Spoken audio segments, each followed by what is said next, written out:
اس نے کرسی پر نڈال بیٹھے ویٹر کی طرف دیکھا اور اسے شہزاد کے بارے میں پوچھا۔ ویٹر نے سر کو نفی میں جنبش دیتے ہوئے بتایا کہ اسے نہیں معلوم کہ شہزاد کہاں گیا ہے۔ اچانک پہلو کے ایک دروازے کی اوٹ میں اوشان کو 6 آدمی کھڑے نظر آئے۔ یہ سب کے سب لامازی طرز کے اس ریستوران کی مخصوص وردیوں میں تھے۔ اسی لمحے دروازہ کھلا اور وہ آگے بڑھنے لگے۔ اوشان نے معنی خیز انداز میں سر کو اسبات میں ہلاتے ہوئے ان کا جائزہ لیا۔ وہ یہ دیکھ کر چونک پڑا کہ ان ویٹروں میں سے ایک کے ہاتھ میں چھوٹی سی ہتھوڑی ہے۔ وہ ہتھوڑی والا ہاتھ لہراتا ہوا سب سے آگے تھا۔ 2 قدم کے فاصلے سے اس نے اوشان پر چھلانگ لگا دی۔ وہ فضا میں ایک لمحے کے لیے معلق نظر آیا، پھر اس نے یوں فضا ہی میں تیزی سے ایک طرف بڑھنا شروع کر دیا جیسے یک اسے قوت پرواز مل گئی ہو۔ وہ ہتھوڑی والا ہاتھ اب بھی اپنے سر سے بلند کیے ہوئے تھا۔ جیسے ہی اس کا گزر اوشان کے اوپر سے ہوا، اس کا سر اپنے در سے الگ ہو گیا اور ایک بے سر کی لاش ہتھوڑی سنبھالے فضا میں اڑتی ہوئی سامنے دیوار سے جا ٹکرائی اور پھر فرش پر گر کر تڑپنے لگی۔ تم میں سے جو کوئی بھی اس منظر سے عبرت حاصل کر چکا ہو وہ واپس جا سکتا ہے۔ اوشان نے زمین پر تڑپنے والے دڑ کی طرف اشارہ کرتے ہوئے کہا۔ جواباً 5 ویٹر افراتفری کے عالم میں الٹے قدموں دوڑتے ہوئے ریستوران سے نکل گئے۔ اوشان اس ویٹر کی طرف متوجہ ہوا جس کا کندھا ٹوٹ گیا تھا اور وہ خوف و حیرت کی تصویر بنا کرسی پر براجمان تھا۔ تم کون ہو؟ وہ دہشت سے ہکلایا۔ میں ماسٹر ہوں، اس کا ماسٹر، اوشان نے غصے سے چیخ کر کہا۔ ویٹر کا منہ حیرت کی زیادتی سے کھل گیا۔ میرا بچہ کہاں ہے؟ کون سا بچہ ماسٹر؟ ویٹر نے تھوک نگل کر پوچھا۔ وہی نوجوان جو ایک لامازی خاتون کے ساتھ اس میز پر بیٹھا تھا۔ اوشان نے دبے دار میز پوش کی طرف اشارہ کرتے ہوئے کہا۔ اسے مہلک زہر دے دیا گیا ہے ماسٹر۔ احمق، اوشان بڑبڑایا۔ تم لوگ کیا سمجھتے ہو کہ وہ جسم تمہارے کسی کام آ سکتا ہے؟ بتاؤ وہ اس وقت کہاں ہے؟ ویٹر نے اپنا صحت مند بازو اٹھا کر ایک سبز دیوار کی طرف اشارہ کر دیا اور اس دیوار کو ہٹانے کے میکانزم کے بارے میں بتانے لگا۔ ٹھیک ہے، تم یہیں بیٹھے رہنا، اوشان نے توہمکانہ لہجے میں کہا۔ تم میرے غلام ہو، کسی سے کچھ مت کہنا۔ بہت بہتر ماسٹر، ویٹر نے تھوک نگل کر کہا۔ انٹرلاک میکانزم کو ویٹر کے بتائے ہوئے طریقے سے کھولنے کے بعد اوشان ایک قدم دیوار سے ہٹ کر کھڑا ہو گیا۔ دیوار دائیں جانب سرک گئی اور پھر سامنے ایک راہداری دکھائی دینے لگی۔ عقب میں ٹوٹے ہوئے کندھے والے ویٹر نے سسک کر رونا شروع کر دیا تھا۔ اوشان نے پلٹ کر اس کی طرف دیکھنے کی ضرورت ہی نہیں سمجھی۔ وہ جانتا تھا کہ دنیا خواہ ادھر کی ادھر ہو جائے، یہ شخص اپنی آخری سانس تک اس کی واپسی کا انتظار کرے گا۔ وہ تیزی سے اس راہداری میں آگے بڑھ گیا۔ جنرل لامو کے ہونٹوں پر فاتحانہ مسکراہٹ پھیل گئی۔ اس نے اپنی حسین بیوی کو بوڑھے لیڈر اور 2 ویٹروں کے ساتھ آتے دیکھا جنہوں نے اس شخص کو اٹھا رکھا تھا جس پر قاتلانہ حملے کی ہر کوشش ناکام ہو چکی تھی۔ وہ اس جگہ کھڑا ایک منٹ کی رپورٹ سن کر اس وقت کا بے چینی سے انتظار کر رہا تھا۔ اسے ہر پل کی خبر دی جاتی رہی تھی کہ اب کھانے کا آرڈر دیا گیا ہے، اب کھانا تیار ہو رہا ہے، کھانا لگا دیا گیا ہے۔ زہر آلود کھانا اس نوجوان کے حلق سے معدے میں اترنے لگا ہے، حتیٰ کہ اسے یہ اطلاع دے دی گئی کہ زہر کے زیر اثر شہزاد بے ہوش ہو کر منہ کے بل میز پر گر گیا ہے اور اب جنرل لامو کا خواب حقیقت بن کر اس کے سامنے آ گیا تھا۔ شہزاد زہر کھا کر بے ہوش ہو چکا تھا۔ جنرل لامو نے اطمینان کی ایک گہری سانس لی۔ وہ جانتا تھا کہ آئندہ چند منٹوں میں اس ناقابل شکست نوجوان کو موت کے گھاٹ اتار دیا جائے گا۔ میری پیاری گڑیا، اس نے چہکتے ہوئے کہا، تمہیں دیکھے ہوئے کتنے روز بیت گئے ہیں۔ اس نے اپنی بیوی کا غور سے جائزہ لیا۔ اس کے ہونٹوں پر فردوسی لپسٹک کی گہری تہ تھی جیسے کانچ کے پیمانے سے گلابی شراب جھلکتی ہے۔ مسز لامو آگے بڑھی اور اپنے شوہر سے لپٹ گئی۔ او لامو، وہ سسک پڑی، یہ سب کچھ کتنا خوفناک تھا۔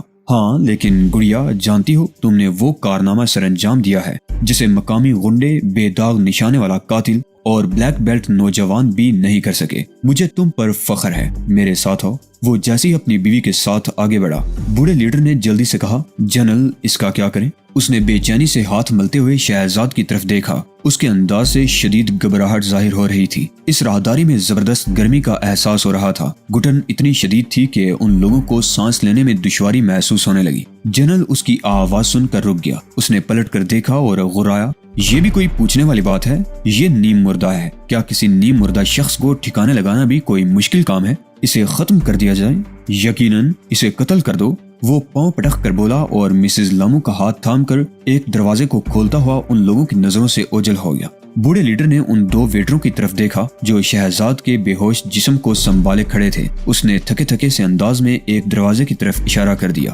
جیب سے چابیوں کا ایک گچھا نکال کر اس نے ایک چابی منتخب کی اور اسے تالے کے سوراخ میں ڈال کر گھمانے لگا۔ جو بھی دروازہ فوراً ہی کھل گیا۔ یہ ایک دھوئیں کمرہ تھا، اس میں موم بتیاں روشن تھی اور ان کی وجہ سے وہاں خاصی گھٹن کا احساس ہو رہا تھا۔ کمرے کی آرائش سے پتہ چلتا تھا کہ اس کمرے کو بطور عبادت گاہ استعمال کیا جاتا ہے۔ پتھر کی ایک مورتی ایک کونے میں چبوترے پر ایستادہ تھی۔ اس مورتی کے نقش و نگار بے حد خوفناک تھے اور یوں لگتا تھا جیسے لامازی اپنے اس دیوتا کے چرنوں میں انسانی جسموں کی بیٹ دینے کے عادی رہے ہوں۔ باوردی ویٹروں نے شہزاد کے بے ہوش جسم کو چبوترے پر ڈال دیا اور خود سر جھکا کر ایک طرف کھڑے ہو گئے۔ ان کے انداز سے بے چینی اور گھبراہٹ کا احساس ہوتا تھا۔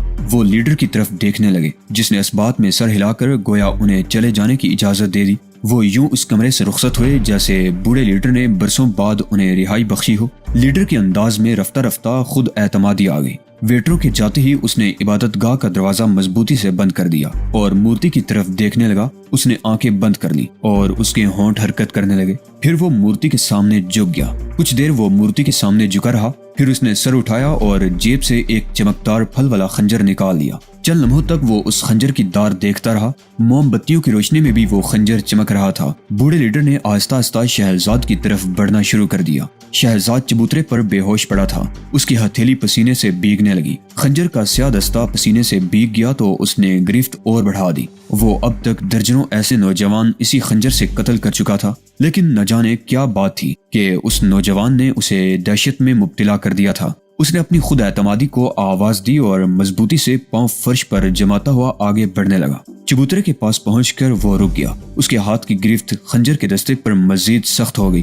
وہ خنجر کو مٹھی میں دبائے شہزاد کے گلے کو گور رہا تھا۔ اسے معلوم تھا کہ اب کیا ہوگا۔ نرخرے پر خنجر کا ایک وار کیا جائے گا، پھر اسے دائیں حرکت دی جائے گی اور اس کے بعد بائیں جانب جھٹکا مارا جائے گا تو اس نوجوان کی زندگی اور جسم کا تعلق ختم ہو جائے گا۔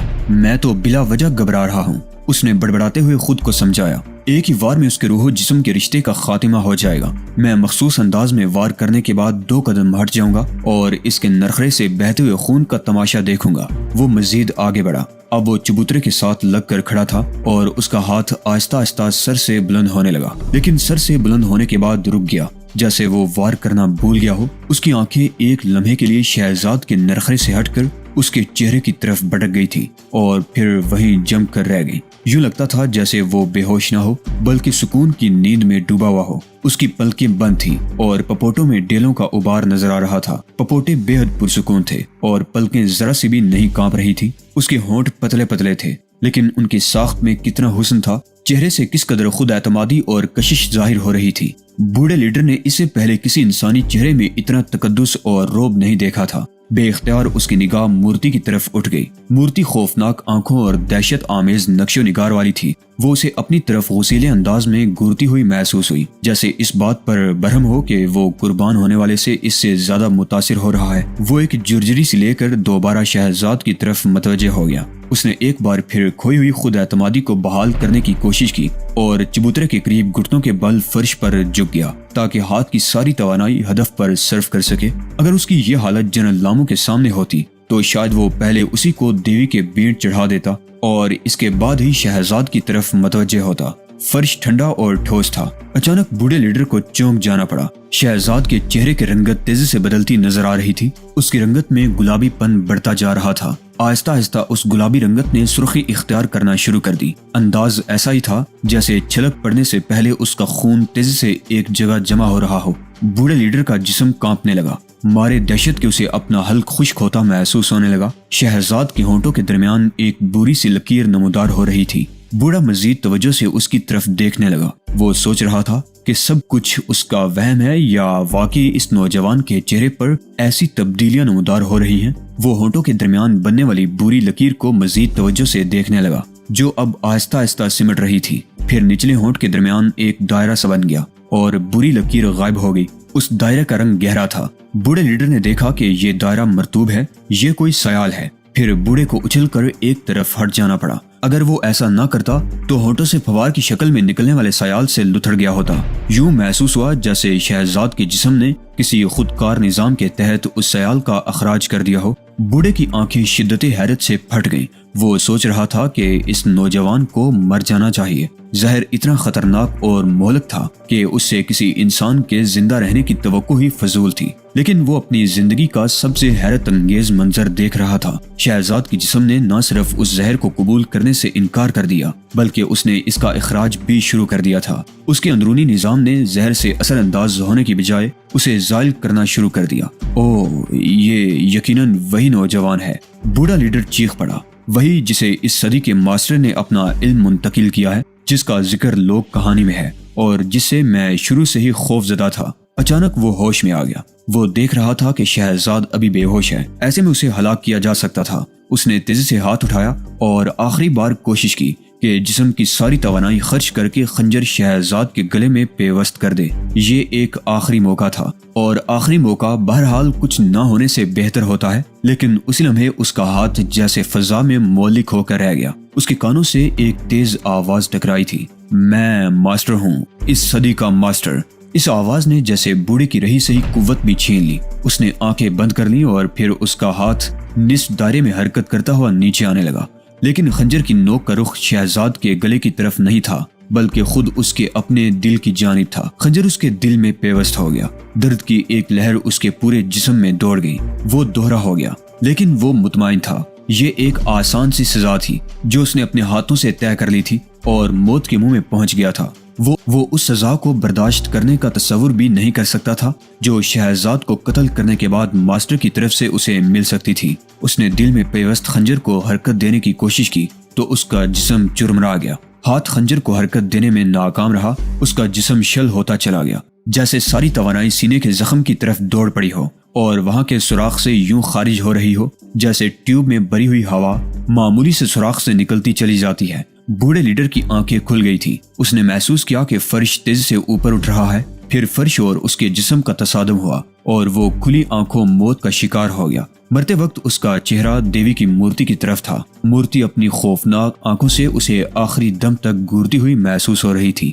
شہزاد نے جب آنکھیں کھولی تو سب سے پہلے اسے اپنی پشت پر کسی کے گھٹنے کا احساس ہوا، پھر یوں لگا جیسے کوئی اس کی گردن پر وار کر رہا ہو۔ اس نے کچھ نہ سمجھنے کے انداز میں سامنے دیکھا، کسی نے اس چبوترے پر کیا کر دی تھی، کسی کا خون بہا تھا، لیکن وہ یہ سمجھنے سے قاصر رہا کہ یہ سب کیا ہے۔ اس کے حواس تیزی سے ٹھکانے آ رہے تھے، گردن پر اب بھی چانٹے پڑ رہے تھے۔